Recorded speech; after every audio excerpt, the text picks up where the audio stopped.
এখনকার যুগের কিছু আলেম বের হয়েছে, এরা পরে কালা চশমা পরে কয় সব কাফের।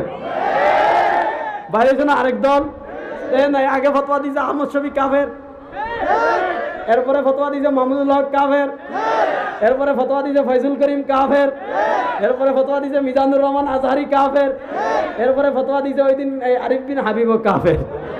তো আমি ওনাকেও বলি যে ওরা যেমন চশমা শয়তানের চশমা লাগাইছে, এজন্য সবকিছু হালাল মনে করে, আপনার চোখে কালো চশমার কারণে পর্দা পড়ে গিয়েছে, চোখ থেকে কালো চশমা করেন, তাহলে মানুষকে আর কাফের বানাবেন না। কি তামাশা শুরু। আচ্ছা, উনি মানুষকে কাফের বলুক, এটা আমাদের আপত্তি নাই, এর চেয়ে জঘন্য কথা উনি আমাদের আকীদার নামে একদম এরকম প্রকাশ্যে মিথ্যাচার করে। কি আজীব তামাশা দেখেন, উনি আমাদের আকীদার নামে একদম জেলজন্ত মানুষের সামনে মিথ্যাচার করতেছে। কেমন জঘন্য মিথ্যা আকীদার নামে মিথ্যাচার করেছে। 2017 সালে